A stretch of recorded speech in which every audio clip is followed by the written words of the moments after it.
Bonjour à tous, bienvenue dans l'interview. Bonjour Alain Destex. Bonjour. Donc sénateur, membre du mouvement réformateur. Vous avez acheté Charlie Hebdo ce matin? J'ai essayé, j'ai fait la file devant une librairie, Filigrane, il y avait 100 personnes devant moi, je n'ai pas réussi. Vous ne l'aviez pas commandé? Non. Bon, vous allez le consulter sur Internet, vous avez déjà vu un certain nombre de dessins, j'imagine? Oui, quelques-uns, oui. Ouais, ils vous font rire ou pas? Oh, écoutez, personnellement, je ne comprends pas très bien la une, en fait. Il paraît que c'est le prophète, mais Tout est pardonné. il a l'air très gentil. Je m'interroge et Il a l'air j'interroge. trop gentil. C'est-à-dire que je ne comprends pas ce slogan « Tout est pardonné ». Je demande autour de moi, personne ne comprend. Donc voilà, mais je ne sais pas ce que ça veut dire, mais bon, c'est le choix des caricaturistes, ouais. C'est leur droit. Hein. Est-ce que ça vous fait rire quand on caricature Mahomet?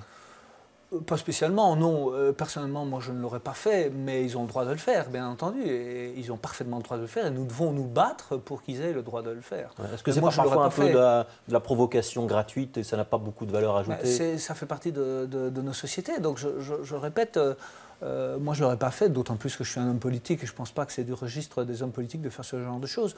Mais ça fait partie de nos sociétés de pouvoir caricaturer. Et surtout quand on voit que la conséquence de ces caricatures, c'est souvent des vies en danger, menacées de mort pendant toute une vie. Là, je suis en train de lire le livre de l'éditeur des caricatures en anglais, des caricatures du journal danois. Ces gens vivent sous protection policière.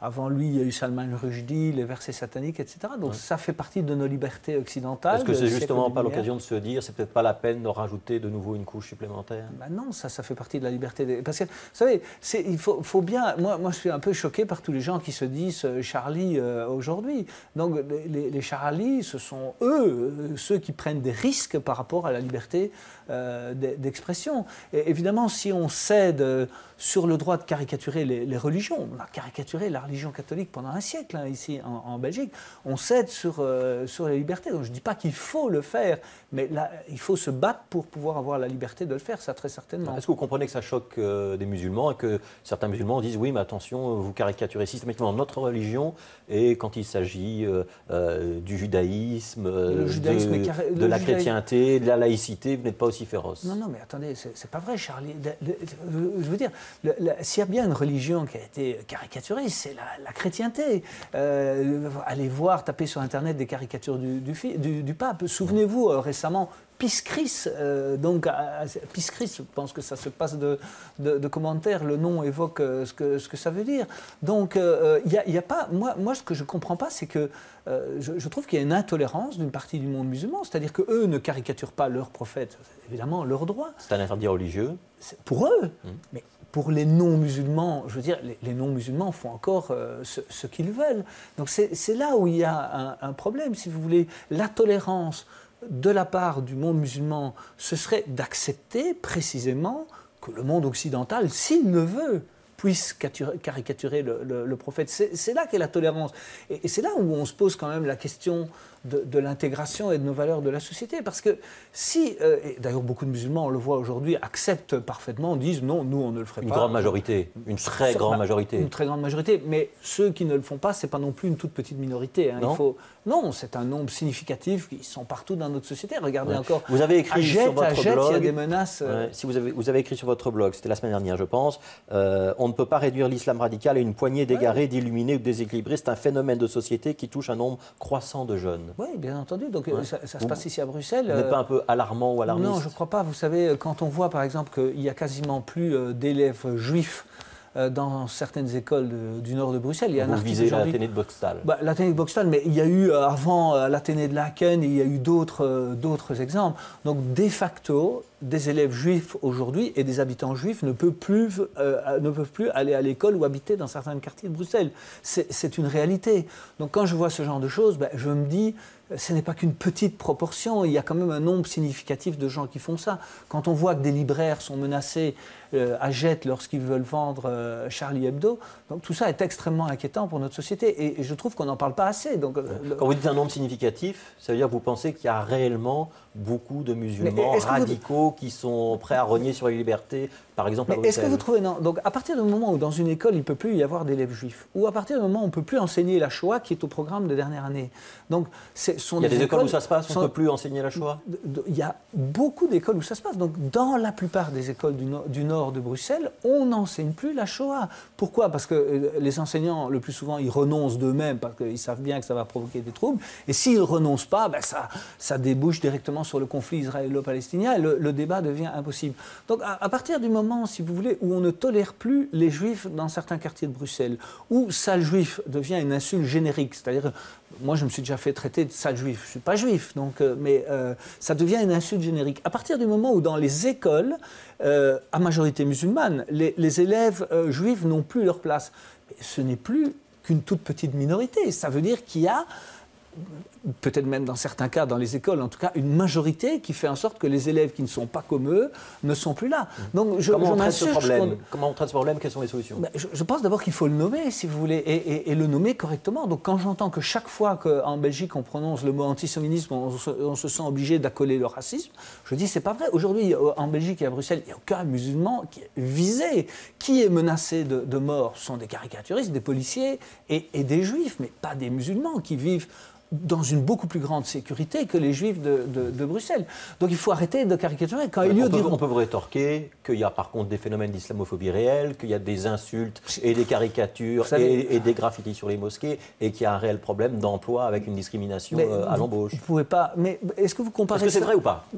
Est-ce que ça existe? J'aimerais avoir un vrai débat un jour d'une demi-heure pour en discuter. Vous n'avez jamais pu dire que l'islamophobie existait. Neumouche, il a visé Alain de Stex. Est-ce que vous pouvez dire que l'islamophobie, ça existe ou pas? Non, j'ai beaucoup de doutes avec ça. Donc, parce que l'islamophobie, c'est quoi? C'est la critique d'une religion. Non, c'est le fait d'être discriminé parce qu'on est musulman. Mais est-ce qu'on est vraiment discriminé parce qu'on est musulman? Allez, franchement, j'en doute quand même un peu. Mais je voudrais un long débat là-dessus. Ce que je veux vous dire, c'est que le musée juif, ces gens ont été tués. Donc vous mettez là sur le même plan des discriminations à l'embauche, ok, qui peut-être existent, je veux bien vous le concéder, mais vous ne pouvez pas mettre ça sur le même plan avec des attentats qui tuent des gens. Ce sont des registres totalement différents. Et on se focalise beaucoup trop sur ces soi-disant amalgames et sur cette soi-disant islamophobie et sur cette discrimination, etc. Et pendant ce temps-là, les juifs sont exclus des écoles, les juifs sont exclus des quartiers. Quand ils sortent de leurs écoles, les jeunes musulmans les femmes voilées sont exclus du marché du travail. Mais ce n'est pas la même chose. Donc, si vous voulez, vous ne pouvez pas comparer des discriminations éventuelles, des discriminations sur le marché du travail, avec des gens qui sont menacés dans leur sécurité physique. C'est deux registres. Vous avez participé à la marche de dimanche dernier? Oui, mais je suis parti assez vite quand j'ai vu qu'elle était récupérée, notamment par un collectif contre l'islamophobie, qui a réussi, alors que les gens marchaient contre les attentats de Paris qui visaient des juifs et des caricaturistes et des policiers, ce collectif a réussi à détourner le sens de la marche en faisant dès le début un discours parlant, comme vous venez de le faire, des stigmatisations, des discriminations à l'embauche, etc. Ça n'avait rien à faire, les marcheurs n'étaient pas là pour ça. Ouais. Est-ce que vous n'êtes pas volontairement provoquant et clivant, Alain de Stex, dans un moment où on se dit que tous les démocrates doivent se réunir pour dénoncer la barbarie? Mais monsieur, vous nous tenez un discours où vous faites la distinction entre les différents types de racisme. Les démocrates ne se réunissent pas. Il n'y avait quasiment pas de musulmans à la marche. Moi, j'aurais aimé, il y a 30% de musulmans à Bruxelles. J'aurais aimé vous nous dites quand même qu'ils récupéraient la manifestation. J'aurais aimé qu'il y ait 30% de musulmans dans la marche. Il n'y en avait quasiment pas, c'est une réalité. Moi, je suis pour la paix sociale. Mais il faut quand même commencer par réaliser que le problème aujourd'hui, c'est quoi? Les juifs sont en train de quitter certaines écoles, certains quartiers. C'est ça le problème. D'autres sont tués et assassinés. Vous me parlez de discrimination à l'embauche. Elio Di Rupo a fait un communiqué scandaleux. Il dit « Je suis Charlie, je suis juif, je suis palestinien ». Qu'est-ce que ça vient faire? On m'accuse parfois de faire des amalgames, mais ça, c'en est un fameux. Ici, on est face à des attentats de Paris et il nous dit « Je suis Charlie, je suis juif, je suis palestinien ». Quel est le rapport entre ce qui s'est passé à Paris et à Bruxelles et la lutte du peuple palestinien? Il y a eu des victimes musulmanes à Paris quand même. Oui, mais elles n'étaient pas visées en tant que musulmans. Et bien sûr, il y a eu des victimes musulmanes. Et ne m'entraînez pas sur un terrain où je ne veux plus aller. Moi, j'ai toujours dit que l'islam était une grande religion. La grande majorité des musulmans étaient très choqués par ce qui s'est passé. Mais le problème, c'est que ce n'est pas eux qui sont visés. Le problème des jeunes radicaux à Bruxelles, je voudrais quand même qu'on y revienne. Quelles sont les mesures qu'on doit prendre pour endiguer ce phénomène de radicalisme, et notamment le départ des djihadistes vers la Syrie? Il y a toute une série de mesures. Alors, il faut voir celles qui sont vraiment possibles dans le cadre des libertés.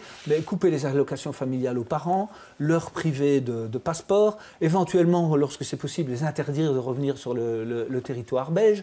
Donc il y a une série de choses à faire. Ne pas faire comme Mme Milquet, par exemple, a fait. Lorsqu'une djihadiste veut accoucher, l'aider à venir accoucher en Belgique, alors qu'on ne sait même pas quel est son passé judiciaire. Donc il faut faire très attention. Moi, je suis pour des mesures fermes. Donc il faut essayer qui ne part pas, qui ne revient pas, et les couper de tous les droits. Et il faut faire comme en France. Donc vous savez que tous ceux qui font des crimes, il y a déjà eu 40 condamnations en France pour apologie du terrorisme.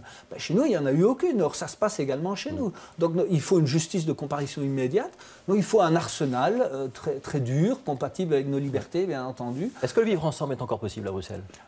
Écoutez, j'ai de sérieux doutes parce que, évidemment... Vous vous rendez compte, c'est quand même très négatif ce que vous êtes en train de me dire. Écoutez, Monsieur Grosfelet, je vais être franc avec vous. Je suis très pessimiste. Et si je n'étais pas un homme politique, je pense que je ne vivrais plus à Bruxelles. Je vous le dis dans les yeux. Parce que voilà, j'entends des Juifs qui veulent partir, j'entends des gens qui disent qu'il n'y a pas d'avenir à Bruxelles. Je suis très inquiet. Si je compare la situation il y a 30 ans, et je me dis, mais on regarde au jour le jour ce qui se passe. Mais moi, je vois comment était la situation de Bruxelles il y a 30 ans. Je me dis, mais si l'évolution va dans le même sens, dans 30 ans, est-ce que j'ai envie que mes enfants vivent dans cette ville? Et c'est une interrogation qui est peu relayée par les médias. Vous le faites aujourd'hui, c'est très bien, mais elle est réelle. Est-ce que ce n'est pas une forme de racisme de dire ça? De dire qu'on a du mal à vivre avec les autres parce qu'ils nous sont un peu différents? Qui crée les ghettos? Qui refuse? Qui, par exemple, ne vient pas dans la grande marche consensuelle où tout le monde essaie de rassembler? Il y avait des musulmans quand même. Il y en avait très peu. Qui exclut les juifs des écoles de Bruxelles? Qui fait en sorte que des gens sont menacés? Qui est en train de faire des distinctions entre les populations alors que tous les démocrates, tous les Bruxellois, tous les Belges devraient être tous ensemble aujourd'hui pour faire face à la menace? Vous ne pouvez quand même pas m'accuser, vous ne pouvez pas m'en vouloir d'être pessimiste. J'ai le droit d'être pessimiste, je le suis. Je suis triste, pessimiste et pas optimiste pour l'avenir. Et j'essaye, comme homme politique, d'attirer l'attention sur ce qu'il faudrait faire. C'est vrai parfois un peu à contre-courant. Aujourd'hui, pour moi, le problème principal du vivre ensemble, c'est pas la discrimination sur le marché du travail, c'est que les Juifs sont en train, petit à petit, d'être exclus de Bruxelles. Pour moi, c'est ça le problème du vivre ensemble. Et qui refuse de vivre avec les Juifs? Qui? Mais j'en sais rien, mais c'est pas, en tout cas, c'est pas moi, et je refuse pas non plus de vivre avec les musulmans. Mais vous inversez toujours la source du problème. Je vous apporte la contradiction, c'est mon boulot. Est-ce qu'il était nécessaire de faire un lien entre Charlie Hebdo et Éric Zemmour? Vous l'avez fait dans un article qui est paru dans le Vif Express. Oui, parce que ce sont les mêmes. D'abord, premièrement, Éric Zemmour est aussi menacé de mort. Donc, je pense qu'on peut quand même respecter un peu ça aussi. Deuxièmement, ce sont les mêmes qui ont appelé Goldman et ce collectif contre l'islamophobie à appeler à la manifestation, alors qu'une semaine avant, et même encore 2 jours avant les attentats, ils manifestaient contre la venue de Zemmour en disant il faut le priver de tout lieu d'expression, etc. Donc si on est pour la liberté d'expression, on l'est dans tous les cas. Il n'y a pas beaucoup de rapport entre Éric Zemmour et les dessins de Cabu? Bien sûr que si. Éric Zemmour conçoit, mais qu'on soit d'accord avec lui ou pas. Cabu, c'est un enfant de 68. Zemmour, il vomit 68. Cabu, il était pour les objecteurs de conscience, pour la paix, pacifiste. Il a créé le mot, fait le grand duduche. Vous ne pouvez pas être pour la liberté d'expression uniquement quand ça vous arrange.